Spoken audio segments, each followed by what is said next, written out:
संविधान के बारे में जो मेन पॉइंट होते हैं वो हमने निकाल लिए हैं। जैसे हम पढ़ेंगे। जैसे भारत संविधान 26 जनवरी 1950 को अस्तित्व में आया। यह दुनिया का सबसे लंबा संविधान है। संविधान कैबिनेट मिशन के दौरान बनाया गया था। इसके मेन पॉइंट पढ़ेंगे, इसलिए मैं अंडरलाइन कर चुका हूँ पहले से। इसकी लंबाई वह पेचीदगी को आसान से समझ सकते हैं। स्वतंत्रता के समय भारत न केवल एक विशाल और विविधता बल्कि गहरे तौर पर बिखरा हुआ देश भी था। 15 अगस्त 1947 को यह बनाया गया था। संविधान लागू हुआ था। आधारित और सावधानी पूर्वक सुसूत्र बंद किया गया संविधान लाजिमी था। हमारा संविधान ने इनके 3 पॉइंट रहे थे मेन, जैसे कि अतीत और वर्तमान के गांवों पर मुहर्रम लगाने और विभिन्न वर्गों, जातियों व समुदायों में बंटे। दूसरा पॉइंट था कि भारतीयों और को एक साझा राजनीतिक प्रयोग में शामिल करने में मदद की, है ना।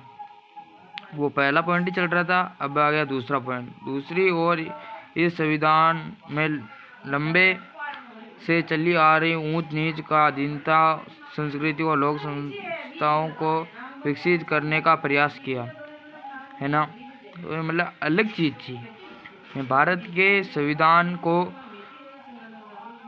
दिसंबर 1946 से नवंबर 1949 में सूत्रबद्ध किया गया। इसको बनाने का कार्यक्रम चल गया था। मतलब ये देख सकते हो कि ये बना रहे हैं, ये मतलब कुछ चित्र दे रखे हैं। इसमें चित्र के नीचे लिख रखा है दिसंबर 1949 में 3 साल तक चली बहस के बाद संविधान पर हस्ताक्षर किए। संविधान पर हस्ताक्षर कर रहे हैं। फिर इसमें कितना टाइम लगा था, इसको बनने में टाइम लगा था। कुल 11 सत्र हुए, जिसमें 165 दिन बैठकों में गए। मतलब कि इसको बनने में तो लगे थे 2 वर्ष 11 महीने 18 दिन में संविधान बनकर तैयार हुआ, है ना। फिर उथल पुथल का दौर आया। फिर उथल पुथल के दौर में 1947 को भारत आज़ाद तो कर दिया। 15 अगस्त 1947 को भारत को आज़ाद कर दिया, किंतु इसके साथ ही इसे विभाजित कर दिया गया। लोगों की स्मृति में 1942 को भारत छोड़ो आंदोलन अभी भी जीवित था, जो ब्रिटिश राज के खिलाफ संभवतः सबसे व्यापक जन आंदोलन था। विदेशी सहायता से शस्त्रबंधन के जरिए स्वतंत्रता पाने के लिए सुभाष चंद्र बोस, वो हमारे बहुत खास आदमी थे। इसमें मेन पॉइंट सुभाष चंद्र बोस का है, ये हमारे शहीद हो गए थे। इनके बारे में हम अगले वीडियो में बात करेंगे। किए गए प्रयासों में लोगों को बेखूबी से याद रहा। सुभाष चंद्र बोस का नाम इम्पोर्टेंट है इस पार्ट में, को बेखूबी से याद रहा।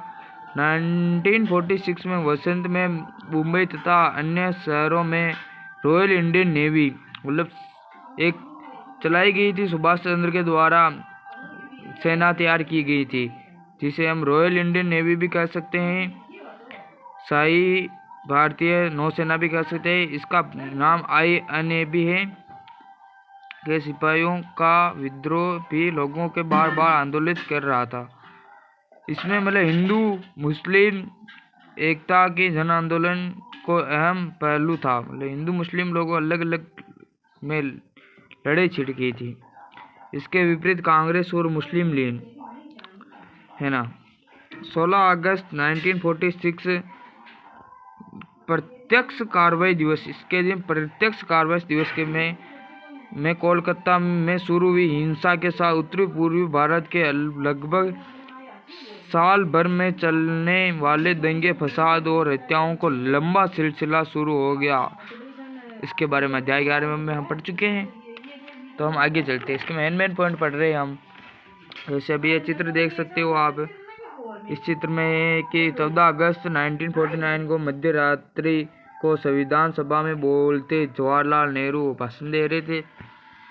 इसके बाद 9 राष्ट्र के सामने इसकी गंभीर एक समस्या थी, देसी रियासतों को लेकर थी। उसके टाइम 2 रियासतें होती थी, रजवाड़े और देसी। ब्रिटिश राज के दौरान उपमहाद्वीप का लगभग 1/3 भूभाग ऐसे नवाबों और रजवाड़ों में नियंत्रित था जो ब्रिटिश ताज के अधीनता स्वीकार कर चुके थे।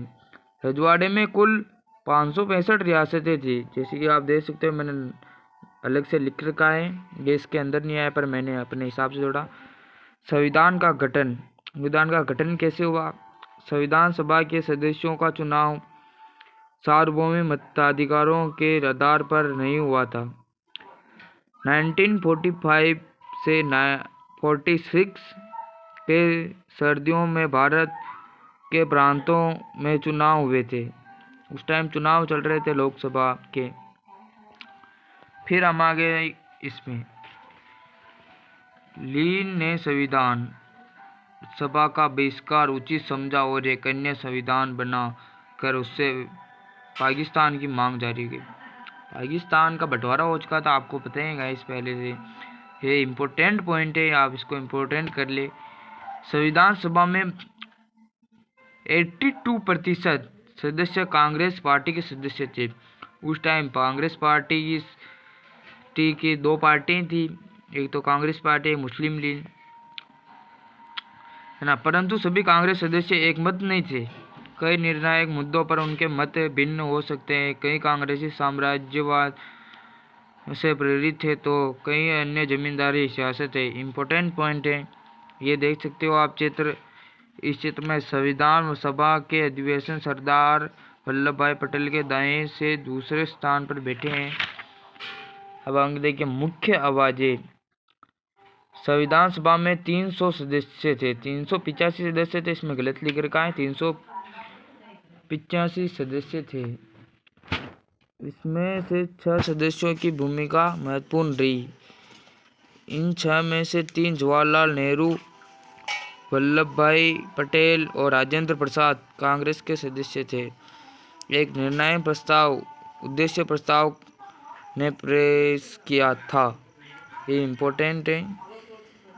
उद्देश्य प्रस्ताव ये 9 दिसंबर 1946 को उद्देश्य प्रस्ताव किया था। प्रारूप समिति के अध्यक्ष BR अम्बेडकर थे, भीमराव अम्बेडकर जिनका पूरा नाम है। राजेंद्र प्रसाद सभा के अध्यक्ष थे।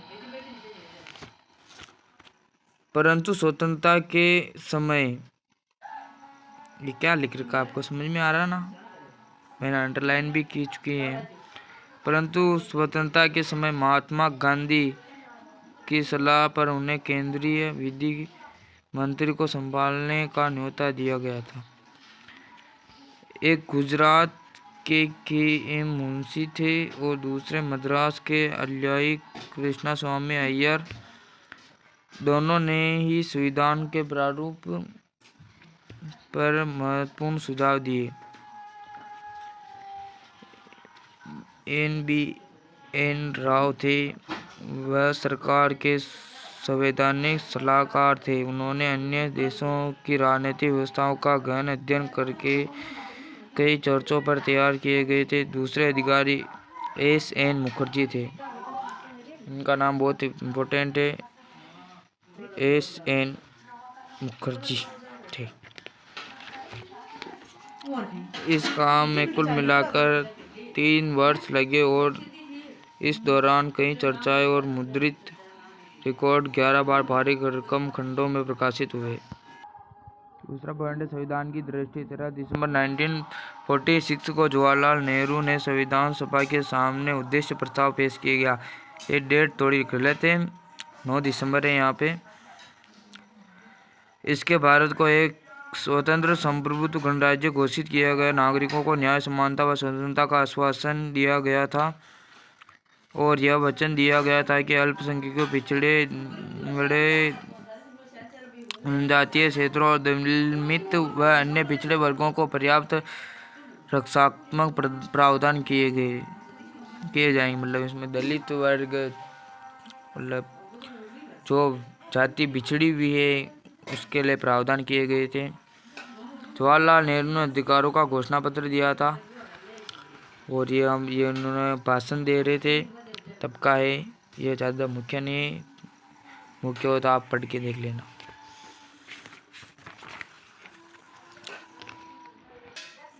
उद्देश्य प्रस्ताव में लोकतांत्रिक शब्द का इस्तेमाल न करने के लिए जवाहरलाल नेहरू ने क्या कारण बताया था?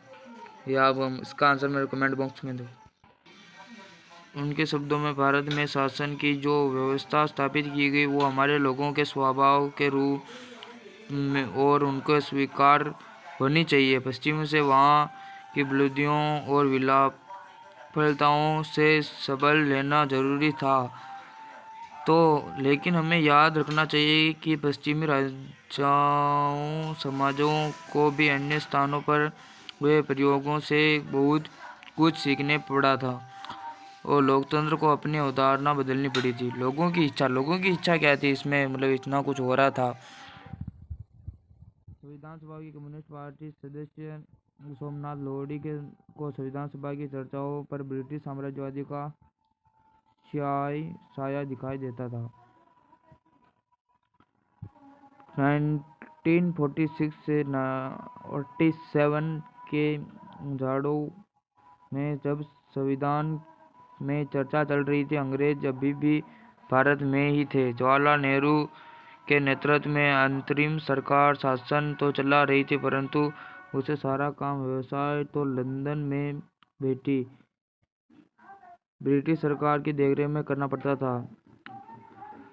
लोहरी ने अपने साथियों को समझाया कि संविधान सभा अंग्रेजों ने ही बनाई हुई है और वह अंग्रेजों की योजना का साकार करने में काम कर रही है। यह सभी संविधान बनाने के टाइम पे थे। देख लो, आप चित्र पे नाम देख सकते हो। ज़्यादा कुछ खाने, जनता की ताकत है, इसमें आप पढ़ लो। सरकारी कागजों में नहीं बनती थी, सरकारी कागजों में नहीं बनती थी। सरकार जनता की इच्छा में अभिव्यक्त होती है। हम यहाँ इसलिए जुटे हैं क्योंकि जो हमारे पास जनता की ताकत है। ये थोड़ा इम्पोर्टेंट है। लोकतंत्र, समानता तथा न्याय जैसे आदर्शों 19वीं सदी में भारत में सामाजिक संघर्षों के साथ गहरे तौर पर जुड़ चुके थे। जब महाराष्ट्र में ज्योतिबा फुले ने दलित जातियों की पीड़ा पर का सवाल उठाया तो कम्युनिस्ट और सोशलिस्ट ने मजदूरों और किसानों को एकजुट किया, तो वे आर्थिक व सामाजिक न्याय के लिए जूझ रहे थे। ये आप देख सकते हो, ज़्यादा इम्पोर्टेंट नहीं है। ये दोनों चित्र हैं, अंग्रेज थे, ये ब्रिटिश।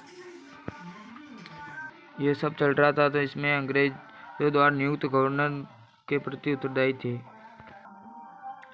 प्रथम निर्वाचिका की समस्या। 27 अगस्त 1946 को मद्रास में भी पोखर बहादुर ने पृथक निर्वाचिका बनाए रखने में पक्ष में प्रभावशाली भाषण दिया। सरदार पटेल ने कहा कि पृथक निर्वाचिका एक ऐसा विषय है जो हमारे देश की पूरी राजनीति को समा चुका है। ये इम्पोर्टेंट पॉइंट है। ये भाषण, इसमें क्या लिख रखा है देख लो, पढ़ लो, ये देख लो। और इसमें न केवल उनकी भौतिक आवश्यकताओं की पूर्ति हो, बल्कि उसमें स्वाभिमान और आध्यात्मिक भाव पैदा हो तथा बहुत समुदाय का यह दायित्व कि अल्पसंख्यकों की समस्याओं को समझे, उनकी आकांक्षाओं को महसूस करे। इसमें गोविंद वल्लभ भाई पंत थे। ये पॉइंट बोला था। इसमें ज़्यादा कुछ नाम इम्पोर्टेंट नहीं है, इसमें ये इम्पोर्टेंट है, बेगम एजाज रसूल, ये नाम इम्पोर्टेंट है, जो सारे मुसलमानों के प्रथम निर्वाचिका मांग के समर्थन में नहीं थे। उदाहरण के लिए बेगम एजाज रसूल को लगता था केवल इस प्रस्ताव को काम का नहीं है। उन्होंने कहा कि जब संविधान समस्त अधिकारों को लागू करने की प्रभावी इंतजाम नहीं किया जाए तो गरीबों के लिए इस बात का कोई मतलब नहीं है कि उनके पास जीने का पूर्ण रोजगार का अधिकार आ गया। या अब वे सभा कर सकते हैं, सम्मेलन कर सकते हैं, संगठन बना सकते हैं और उनके पास नागरिक स्वतंत्रता है। प्रथम निर्वाचिका मुस्लिम लीग की थी। हमें हजारों साल तक दबाया। तीसरा पॉइंट है ये। राष्ट्रीय आंदोलन के दौरान अम्बेडकर दलित जातियों के प्रथम निर्वाचिकों की मांग की थी।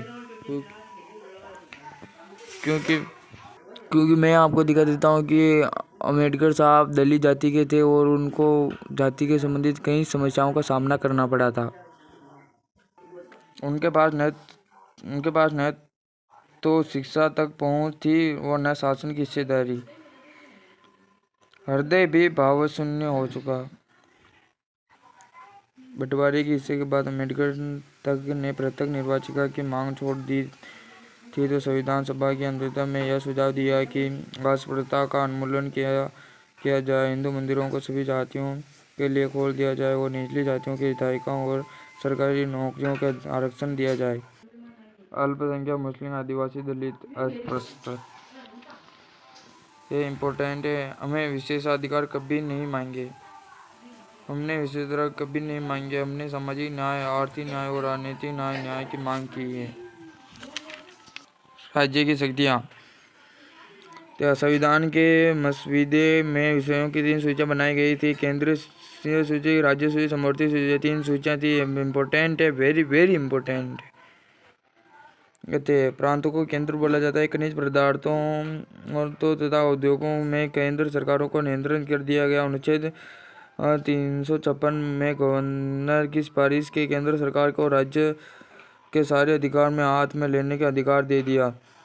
इम्पोर्टेंट है। 356 राष्ट्रपति शासन का गवर्नर था। यह अनुच्छेद में इसमें राष्ट्रपति गवर्नर का शासन आता है। केंद्र सरकार, राज्य और राज्य सरकार को अपने स्तर पर भी कुछ अधिभार और कर वसूलने का अधिकार दिया गया। उदाहरण के लिए वे जमीन और संपत्ति कर, बिक्री तथा बोतलबंद शराब और अगर अलग से वसूल कर सकते हैं।